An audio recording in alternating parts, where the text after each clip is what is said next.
Okay students, तो चलिए अब हम लोग फाइनली स्टार्ट करते हैं the last and final part of this chapter which is known as defects. ठीक है, तो ये थोड़ा सा थ्योरेटिकल पोर्शन है, लेकिन इसमें समझने वाली बातें भी बहुत सारी हैं।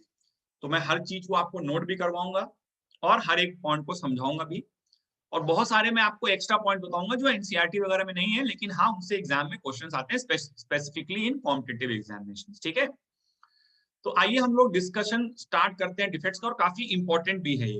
It's very small portion but from examination point of view it is quite important. ठीक है, खासकर मेंस और नीट के लिए इनके क्वेश्चन काफी पॉपुलर हैं, बहुत फ्रीक्वेंटली पूछे जाते हैं। तो डिफेक्ट्स के बारे में बात करते हैं कि व्हाट आर डिफेक्ट्स। तो देखिए, अभी तक हम लोगों ने जो अरेंजमेंट पढ़ा था वो हमने एक आइडियल अरेंजमेंट पढ़ा है। ठीक है, कि भाई ये कटायन है, ये अनायन है, सब जो है अपना एक तरीके से अरेंज है। लेकिन ऐसी उम्मीद रखना कि इतने लार्ज नंबर ऑफ पार्टिकल्स, भाई वहां एक दो पार्टिकल तो होता नहीं है ना, 10 की पावर 23 1 मोल की संख्या में पार्टिकल होते हैं। तो number of particles are very very large. ठीक है, in any solid. So to expect that such a large number of particles can have a perfectly ordered arrangement is in itself wrong। मतलब ये अपने आप में ये गलत धारणा है कि आप इतने सारे लोगों से, इतने सारे पार्टिकल से उम्मीद रख रहे हैं कि वो सब एक परफेक्ट आइडियल अरेंजमेंट में आ जाएं, तो वो संभव नहीं है। कहीं ना कुछ गड़बड़ होता है। तुम इसको अपनी एवरीडे लाइफ से भी देख सकते हो यार, है ना, कि भाई तुम जैसे बोलो 5 लोगों को लाइन में लगने के लिए लगना है, तो 5 लोग एक सीधी लाइन में लग जाएंगे। लेकिन तुम बोलो 5,000 लोगों को एक लाइन में लगना है, तो 5,000 लोग अगर एक लाइन में लगेंगे तो वो लाइन बिल्कुल परफेक्ट एकदम सीधी लाइन बने, इस बात की चांसेस जो है बहुत कम रहेंगी, है ना। कोई लाइन तोड़ के बीच में घुस जाएगा, कोई अपनी जगह से चला जाएगा। तो ऐसी चीजें सॉलिड्स में भी होती हैं। ठीक है, और इन्हीं चीजों को हम लोग डिफेक्ट्स बोलते हैं। अच्छा, अब डिफेक्ट का मतलब उसको आप एवरीडे लाइफ ऑफ डिफेक्ट से मत जोड़ दीजिएगा कि डिफेक्टिव पीस हो गया, बेकार हो गया, है ना।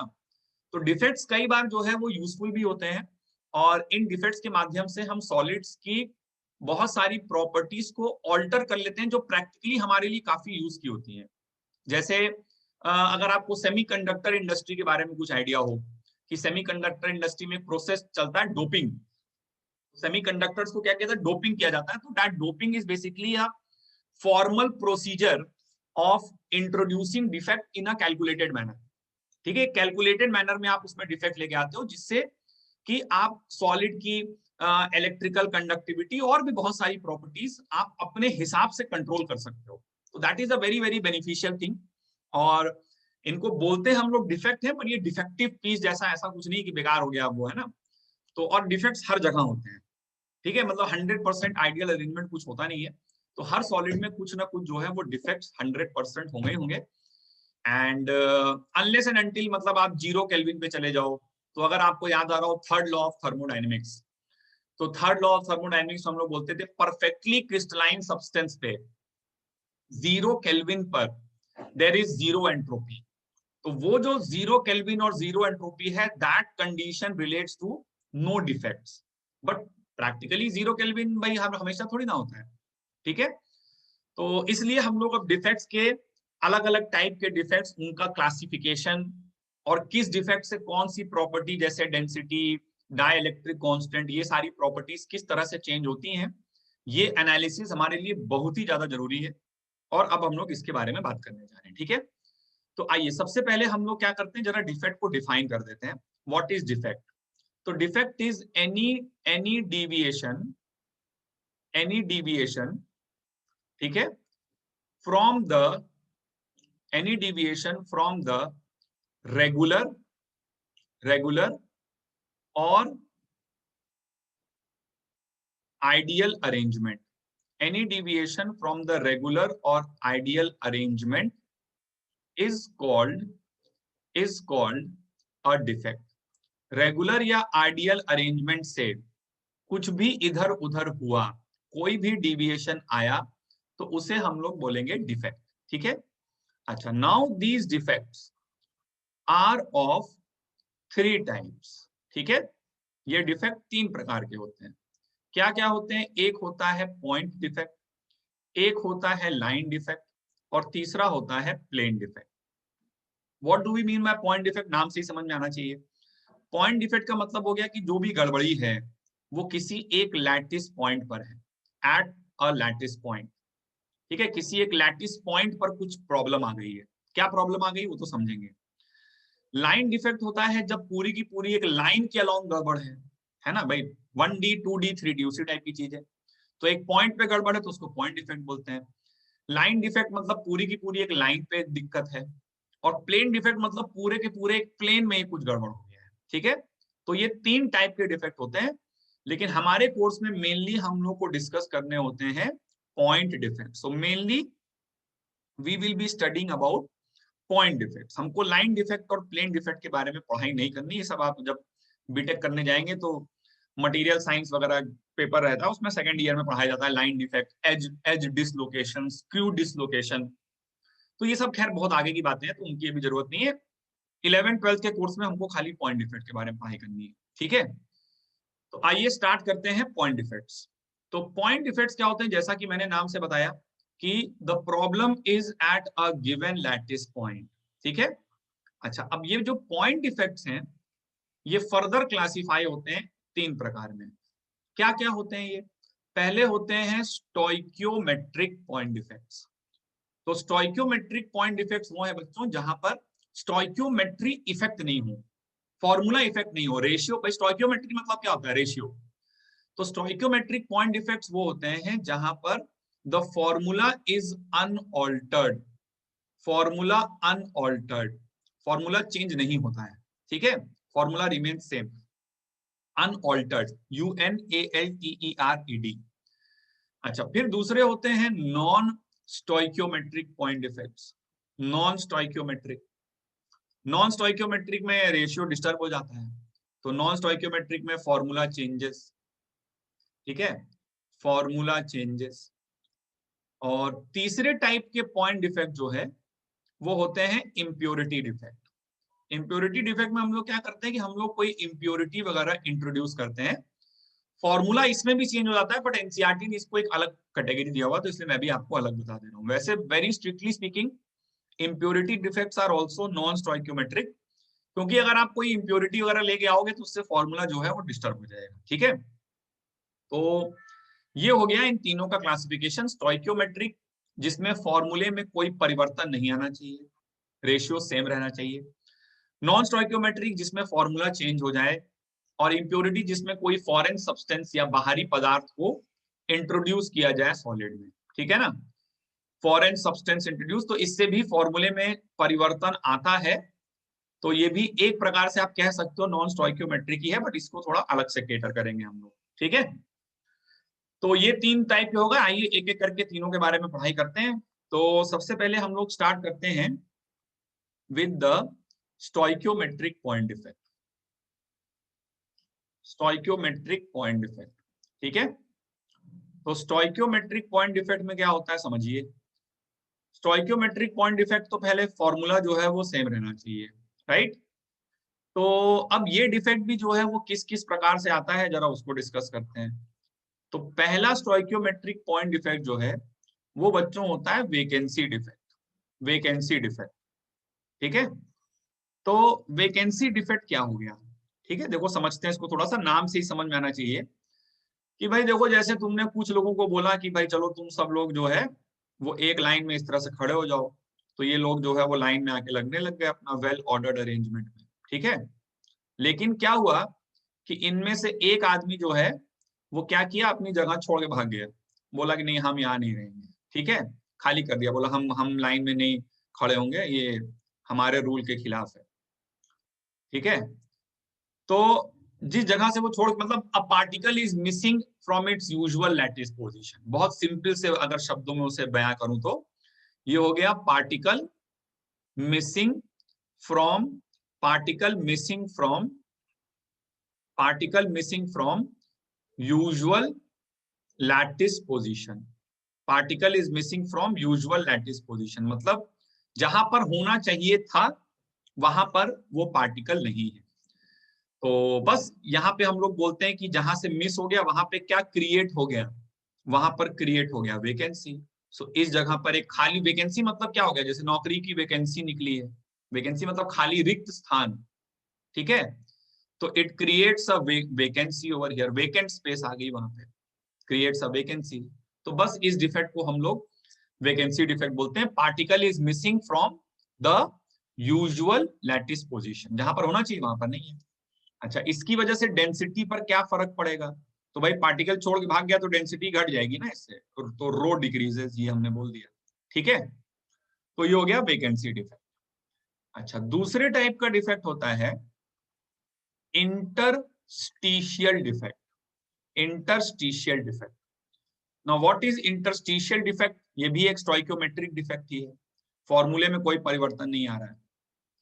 तो इंटरस्टिशियल डिफेक्ट क्या होता है कि अच्छा, इंटरस्टाइसेस बेसिकली हम लोग उन स्पेसेस को कहते हैं जो पैकिंग होने के बाद भी कुछ कुछ जगह बची रहती है ना, तो वो कहलाता है इंटरस्टिशियल स्पेस।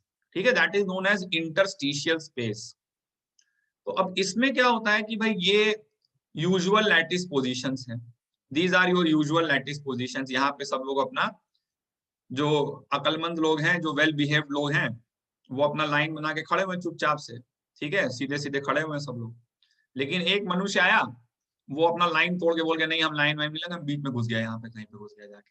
ठीक है, तो यहाँ पर क्या आ गया, इस पोजीशन पर आ गया एक इंटरस्टिशियल डिफेक्ट। मतलब इसको अगर हम लोग सिंपल वर्ड्स में बोले, मतलब या इसकी डेफिनेशन दें, तो डेफिनेशन हो जाएगी particle is present, particle is present, ठीक है, at an interstitial position, at an interstitial position along with being present, along with being present, along with being present at usual lattice position। मतलब जो usual जगह है वहां तो ही है, but साथ ही साथ बीच में लाइन तोड़ के घुस गया कहीं पर, तो यहां पर इंटरस्टिशियल डिफेक्ट आ गया। तो इस पॉइंट पर क्या आया, इस पॉइंट पर आया इंटरस्टिशियल स्टिशियल defect. This gives rise to interstitial defect, और इसकी वजह से जो डेंसिटी की वैल्यू है वो क्या होगी, इंक्रीज कर जाएगी, density will increase due to this. चलिए, अब ये जो डिफेक्ट मैंने आपको दोनों पढ़ाए, ये डिफेक्ट जो है इनमें देखिए क्या है कि जो मैंने पार्टिकल्स लिए हैं वो सारे एक जैसे पार्टिकल्स लिए हैं। ठीक है, और एक जैसे पार्टिकल्स होते हैं कोवेलेंट नेटवर्क सॉलिड में, मॉलिक्यूलर सॉलिड में और मेटालिक सॉलिड में, मतलब नॉन आयनिक सॉलिड्स में। क्योंकि आयनिक सॉलिड में क्या होता है कि दो अलग अलग तरह के पार्टिकल्स होते हैं, कटायन और अनायन। तो ये जो मैंने ऊपर वाले एग्जाम्पल लिए, वेकेंसी डिफेक्ट और इंटरस्टिशियल डिफेक्ट के बच्चों, so these defects are shown by non-ionic solids, these defects are shown by non-ionic solids। ठीक है, नॉन आयनिक सॉलिड जो हैं वो ये डिफेक्ट शो करते हैं, इस टाइप के, वेकेंसी और इंटरस्टिशियल। तो अब सवाल आता है कि सर फिर आयनिक में क्या होता है? तो आयनिक में जो होता है वो हद से ज्यादा इंपॉर्टेंट चीज है, अब जो पढ़ने जा रहे हो तुम, है ना। तो आयनिक सॉलिड्स में इन डिफेक्ट्स के होने का मैकेनिज्म थोड़ा सा अलग होता है। आयनिक सॉलिड में दो अलग अलग तरह के पार्टिकल होते हैं, दिस इज सुपर सुपर मतलब अल्ट्रा इंपॉर्टेंट, बहुत ज्यादा इंपॉर्टेंट चीज है। ठीक है, तो आयनिक सॉलिड्स में क्या होता है कि इस टाइप के जो डिफेक्ट्स हैं ये दो तरह से होते हैं। नंबर ए, पहला डिफेक्ट जो हम लोग पढ़ने जा रहे हैं that is known as the Frenkel defect, Frenkel defect. ठीक है, ये very very very very important. ठीक है, फ्रेंकेल डिफेक्ट होता है आयनिक सॉलिड्स में, इसी स्टोइकियोमेट्रिक पॉइंट डिफेक्ट्स का ही जो आयनिक सॉलिड्स का वर्जन है उसका नाम है फ्रेंकेल डिफेक्ट और शॉटकी डिफेक्ट। तो पहले मैं तुम्हें फ्रेंकेल पढ़ा रहा हूँ। फ्रेंकेल में क्या होता है, देखो आयनिक सॉलिड्स में क्या होगा कि भाई दो अलग अलग साइज के पार्टिकल्स होंगे, एक कटायन होगा और एक अनायन होगा, फिर एक कटायन होगा, फिर एक अनायन होगा। Generally अनायन is the bigger particle, generally ऐसा ही होता है। फिर यहाँ पर एक अनायन होगा और यहाँ पर एक कटायन होगा, यहाँ पर एक अनायन होगा, अभी बनाना नहीं इसको, है ना, पहले देख लो, एक कटायन होगा। फिर उसके बाद अभी मैं आइडियल अरेंजमेंट बना रहा हूँ, कटायन होगा, यहाँ पर अनायन, फिर कटायन और अनायन। एक और बना लेते हैं, अनायन, cation, अनायन and cation, this is the ideal arrangement, ठीक है।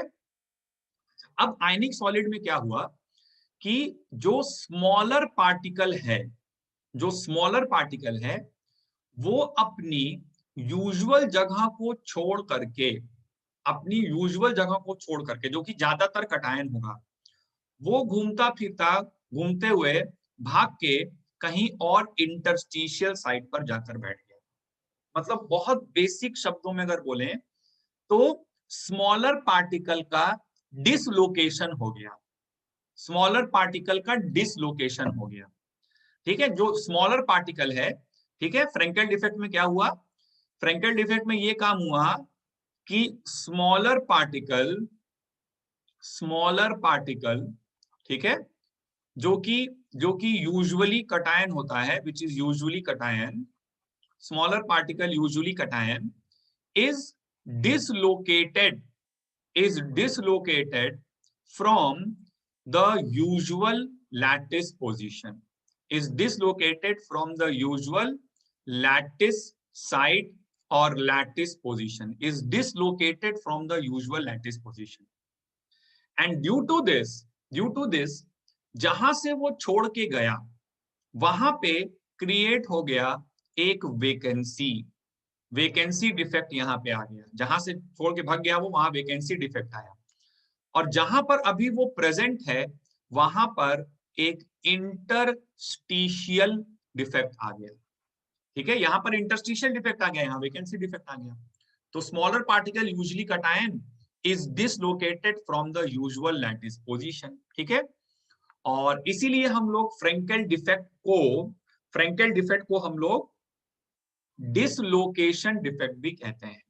It is also known as the dislocation defect, it is also known as the dislocation defect. अच्छा, फिर इसके बाद इसकी वजह से और प्रॉपर्टीज के बारे में अगर बात करें तो डेंसिटी यहां पर कोई फर्क नहीं पड़ेगा, क्योंकि कटायन लैटिस के अंदर ही है, कटायन जो है वो लैटिस के अंदर ही है, ठीक है। तो density remains same, density remains same, right, density जो है वो सेम रहेगी। अच्छा, फिर और प्रॉपर्टीज अगर हम लोग डिस्कस करें तो देखो बच्चों, एक प्रॉपर्टी होती है, फिजिक्स तो खैर अब काफी कुछ पढ़ चुके हो तुम लोग, डाइइलेक्ट्रिक कांस्टेंट। तो डाइइलेक्ट्रिक कांस्टेंट बेसिकली मीडियम की पोलैरिटी को मेजर करता है। तो देखो क्या, अगर चार्ज डिस्ट्रीब्यूशन सिमेट्रिकल है, मतलब प्लस के बगल में माइनस प्लस माइनस, है ना, तो वहां पर डाइइलेक्ट्रिक कांस्टेंट की वैल्यू कम है, पोलैरिटी नहीं है। भाई पोलैरिटी कब आती है, जब प्लस प्लस प्लस प्लस एक तरफ इकट्ठा हो जाए, माइनस माइनस माइनस माइनस एक तरफ इकट्ठा हो जाए, तो this gives rise to dipole moment and this increases the dielectric constant, this increases the polarity, ठीक है। तो अभी क्या हुआ है कि इस कटायन के यहां से छोड़ के भाग के आने की वजह से यहाँ पे जो आ गया, तो इसकी वजह से जो चार्ज डिस्ट्रीब्यूशन है, चार्ज डिस्ट्रीब्यूशन हो गया अनसिमेट्रिकल, चार्ज डिस्ट्रीब्यूशन हो गया अनसिमेट्रिकल, ठीक है, चार्ज डिस्ट्रीब्यूशन अनसिमेट्रिकल हो गया। और अगर चार्ज डिस्ट्रीब्यूशन अनसिमेट्रिकल हुआ तो सॉलिड का, ये सब रटने वाली बात नहीं है, थोड़ा सा समझना भी है, डाइइलेक्ट्रिक कांस्टेंट जो है वो इंक्रीज कर गया, the dielectric constant will increase because charge distribution जो है वो अनसिमेट्रिकल हो गया। अच्छा, ये डेंसिटी सेम रह रही, ये तो बहुत ही ज्यादा इंपॉर्टेंट है, ठीक है। स्मॉलर पार्टिकल का डिसलोकेशन हो रहा है, ठीक है, from usual lattice position to interstitial site, यहाँ पे ये भी ऐड कर सकते हो, कहां पे ऐड हो रहा है, to interstitial site, from usual lattice position to interstitial site. Charge distribution unsymmetrical, dielectric constant increase हो गया। अच्छा, फिर कभी भी डिफेक्ट आ रहा है तो डिसऑर्डर आ रहा है सॉलिड में, तो एंट्रोपी इंक्रीज कर रही है, एंट्रोपी इंक्रीजेस। भाई डिसऑर्डर इंक्रीज कर गया ना, पहले एकदम ऑर्डर्ड अरेंजमेंट था लेकिन अब इधर उधर भाग गया वो, तो डिसऑर्डर बढ़ा इससे, तो एंट्रोपी इंक्रीज हो गई।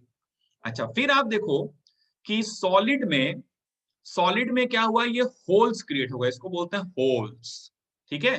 वेकेंसी जो आई है इसके लिए एक नाम और इस्तेमाल होता है, होल्स।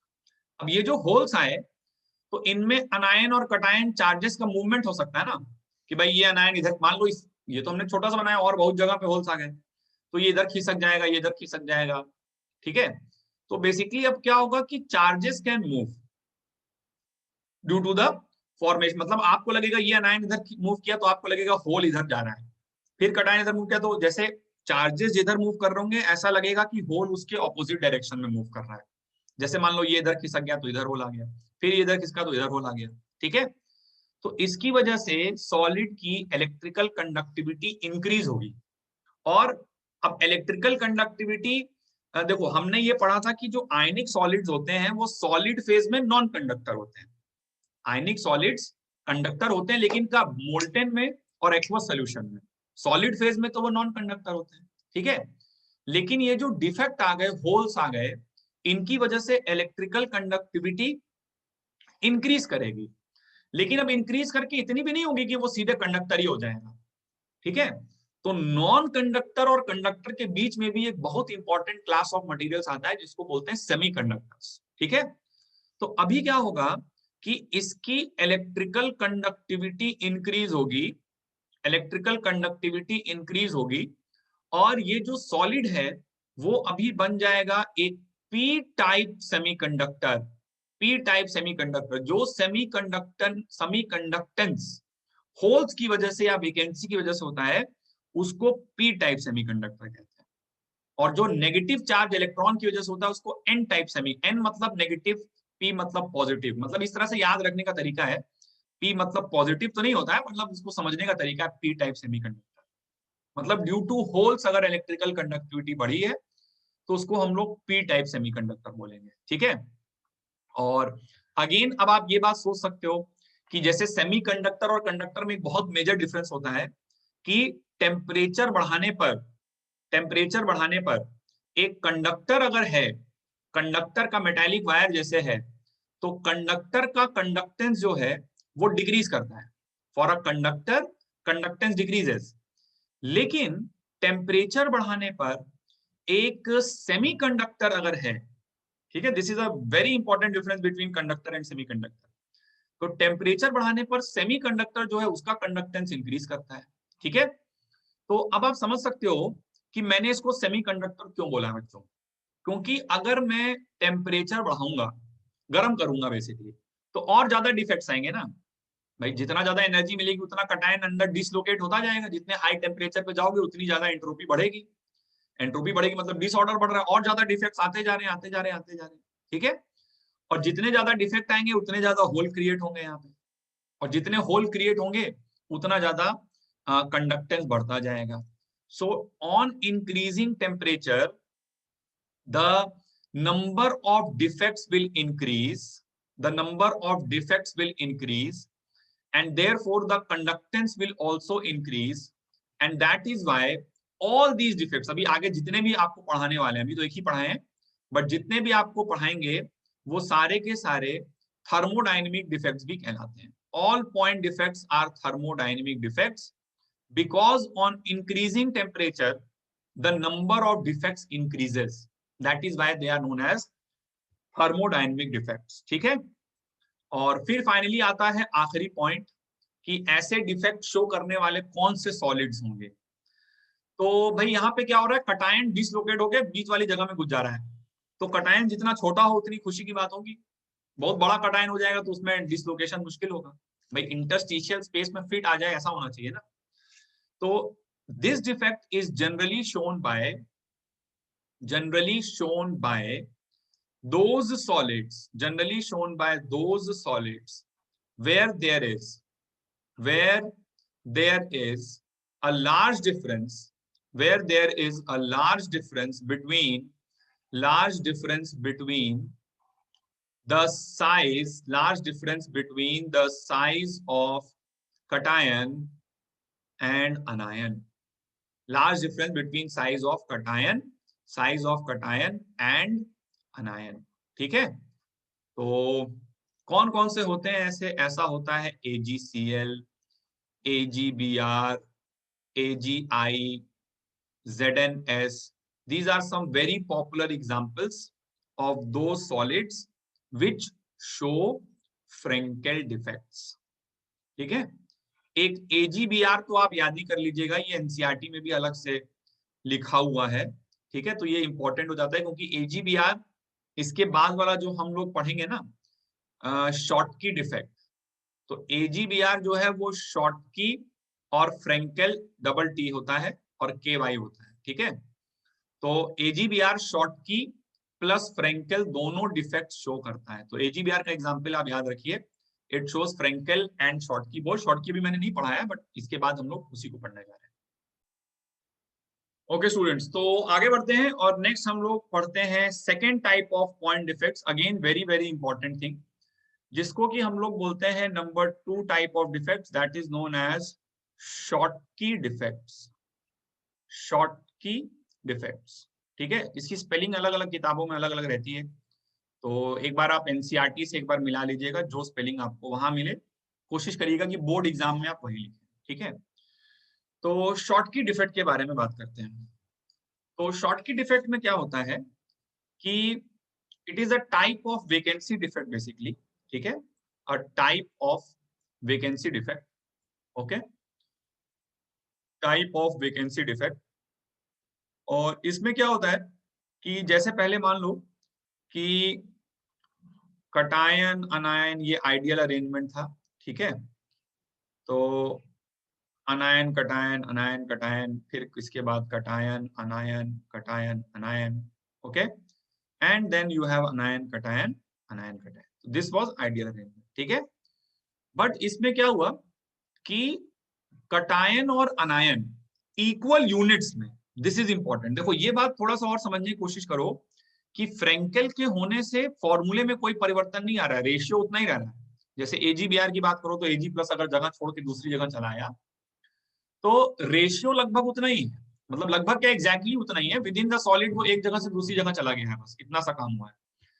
तो शॉर्टकी में क्या होता है कि कटायन और अनायन इक्वल यूनिट्स में अपनी जगह पे मिसिंग होते हैं। जैसे यहां से कटायन गया और यहां से अनायन चला गया, तो ऐसा नहीं होना चाहिए, ठीक है, कि सिर्फ कटायन जा रहा है या सिर्फ अनायन जा रहा है, ठीक है ना, क्योंकि फॉर्मूला फिर डिस्टर्ब हो जाएगा। तो अगर तुम चाहते हो कि फॉर्मूला सेम रहे तो equal units of cation and अनायन, because that will not disturb the ratio. ये इंपॉर्टेंट, तभी स्टोइकियोमेट्रिक डिफेक्ट कहलाएगा, रेशियो डिस्टर्ब नहीं होना चाहिए। तो यहां से आप देखिए मैंने क्या कर दिया, यहां से मैंने कटायन उड़ा दिया और यहां से मैंने अनायन उड़ा दिया, तो इसकी वजह से आ गया शॉर्टकी डिफेक्ट। शॉर्टकी डिफेक्ट में क्या होता है, equal units of cation and anion are missing. Equal units of cation and anion लिखना चाहिए वहां पर, ठीक है। Cation and anion are missing from usual lattice position, मतलब जहां पर नॉर्मली होना चाहिए था, ठीक है, तो उन यूजुअल लैटिस पोजीशन से मिसिंग है। Cation equal units of cation and anion are missing from usual lattice position, missing from usual lattice position. तो इसको हम लोग क्या बोलते हैं, शॉर्टकी डिफेक्ट बोलते हैं, ठीक है। अच्छा, फर्स्ट पॉइंट, इस तरह से आपको बिल्कुल नहीं सोचना है कि शॉर्टकी फ्रेंकेल का उल्टा है। बहुत सारे बच्चे ऐसे सोचने लगते हैं कि वहां पे जो जवाब दिए अब सारा प्रॉपर्टी यहाँ पे उसका उल्टा कर देंगे। नहीं, ऐसा तो मैंने बिल्कुल नहीं बोला। अरे भाई, शॉर्टकी अलग चीज है, फ्रेंकेल अलग चीज है, कोई एक दूसरे का जवाब थोड़ी ना है कि ये मतलब समझ रहे हो मेरी बात को कि नहीं फ्रेंकेल है तो अब उसका उल्टा शॉर्टकी में हो रहा है, ऐसा कुछ नहीं है। फ्रेंकेल में एक अलग फिनोमेना है, उसको अलग तरीके से एनालाइज किए। शॉर्टकी एक अलग फिनोमेना है, equal units of cation and अनायन missing from usual lattice position. तो ऐसा कोई जरूरी नहीं है कि हर चीज अलग ही हुई, हो सकता है कुछ कुछ चीज सेम रहे, कुछ कुछ चीज डिफरेंट रहे। तो इसको एक नए नजरिए से देखिए आप, है ना, पुराना कोई कैरी फॉरवर्ड मत करिए लॉजिक को कि नहीं जैसे वहां बोले तो अब इसका रिवर्स बोलना है, ऐसा कुछ बिल्कुल नहीं है, ठीक है। वो एक अलग चीज थी, एक अलग चीज। तो equal units of cation and anion are missing from usual lattice positions, ठीक है, तभी फॉर्मूला सेम रहेगा। अच्छा, अब एक एक करके प्रॉपर्टीज डिस्कस करते हैं। डेंसिटी डिक्रीजेस, डेंसिटी इस बार डिक्रीज कर जाएगी, डेंसिटी डिक्रीजेस। अच्छा, फिर चार्ज डिस्ट्रीब्यूशन तो अनसिमेट्रिकल ही हो गया है भाई, तुम बीच बीच से कटायन गायब कर दिए तो ये खाली नेगेटिव नेगेटिव नेगेटिव आ गए, यहाँ पे खाली पॉजिटिव पॉजिटिव आ गए, तो चार्ज डिस्ट्रीब्यूशन जो है वो अनसिमेट्रिकल हुआ है। चार्ज डिस्ट्रीब्यूशन अनसिमेट्रिकल हो गया, और चार्ज डिस्ट्रीब्यूशन अनसिमेट्रिकल हो गया तो डाइलेक्ट्रिक कांस्टेंट तो अभी भी इंक्रीज ही करेगा। तो ऐसा कोई नहीं है कि वहां पे जो बोले तो उसका जस्ट ऑपोजिट हो रहा है, ऐसा कुछ नहीं है।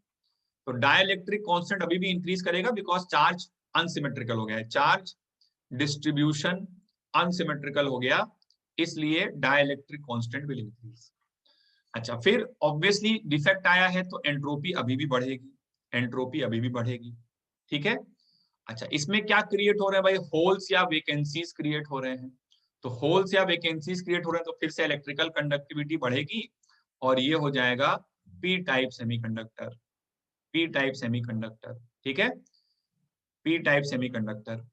अच्छा, फिर इसके बाद टेम्परेचर बढ़ाओगे तो और कटायन अनायन भाग के जाएंगे, ठीक है। तो टेम्परेचर इंक्रीज करने पर नंबर ऑफ डिफेक्ट्स इंक्रीज करेगा, टेम्परेचर इंक्रीज करने पर नंबर ऑफ डिफेक्ट्स इंक्रीज करेगा, इसीलिए इसको भी थर्मोडायनामिक डिफेक्ट बोलेंगे, ठीक है। शॉर्ट फॉर्म में लिख दे रहा हूं थर्मो, थर्मो का मतलब है थर्मोडायनेमिक डिफेक्ट, ठीक है। अच्छा, फिर शॉर्टकी डिफेक्ट के केस में अक्सर एक चीज निकालने के लिए बोला जाएगा परसेंटेज ऑफ मिसिंग यूनिट्स। देखो ये भी ऑब्जेक्टिव क्वेश्चंस के पॉइंट ऑफ व्यू से एक इंपॉर्टेंट चीज है, परसेंटेज ऑफ मिसिंग यूनिट्स, ठीक है। तो परसेंटेज ऑफ मिसिंग यूनिट्स क्या होता है भाई, परसेंटेज ऑफ मिसिंग यूनिट्स होता है कि कितने परसेंटेज यूनिट्स मिसिंग है। तो इसको निकालने का बहुत सिंपल तरीका होता है the percentage decrease in density, कि भाई डेंसिटी में कितना प्रतिशत डिक्रीज आया, जितना प्रतिशत डिक्रीज आया डेंसिटी में उतना ही परसेंटेज ऑफ मिसिंग यूनिट्स हो जाएगा। तो ये होता है रो थ्योरेटिकल माइनस रो एक्सपेरिमेंटल। भाई डेंसिटी कम हुई है ना, तो थ्योरेटिकल तो वो वाली हो गई जो आइडियली होनी चाहिए थी, और एक्सपेरिमेंटल मतलब तुमने एक्चुअल में जो लैब में जाके निकाला। तो this is the decrease, decrease upon original into 100. This is how we always calculate the percentage decrease. Decrease upon original into 100, ठीक है। तो ये चीज यहां पर हो गई। और फाइनली ये डिफेक्ट कौन दिखाता है, ये डिफेक्ट वो सॉलिड दिखाते हैं where size of cation and anion, last point, this defect is shown by, this defect is shown by those solids, this defect is shown by those solids where the size of cation and anion, where the size of cation and anion is comparable, where the size of cation and anion is comparable, size of cation and anion is comparable, मतलब cation की size और अनायन की size में बहुत ज्यादा difference नहीं हो। अब नेचुरली तुम्हारे मन में सवाल आएगा सर इस बात का शॉर्टकी से क्या लेना देना है, तो सही बात है, शॉर्टकी से तो कोई लेना देना नहीं है, शॉर्टकी में दोनों छोड़ के भाग जाना है खाली, तो साइज सर छोटा हो चाहे बड़ा हो उससे क्या लेना देना है। तो शॉर्टकी से लेना देना नहीं है, लेकिन साइज अगर बहुत छोटा, देखो डिफेक्ट कब आएगा, ठीक है, जब तुम गर्म करोगे, और जब गर्म करोगे और कटायन का साइज अगर बहुत छोटा है तो वो आसानी से डिसलोकेट हो जाएगा, तो वहां पे फ्रैंकेल डिफेक्ट की संभावना ज्यादा रहेगी। लेकिन अगर साइज कंपेरेबल है और उसके पास इंटरस्टिशियल स्पेस में आने की जगह नहीं है, तब वो डिसलोकेट नहीं हो पाएगा, और डिसलोकेट नहीं हो पाएगा तो ऐसे केस में फिर और ज्यादा गर्म करने पे इवेंचुअली वो छोड़ के भाग जाएगा लेटेस्ट। समझ में आ रहा है बात का मतलब।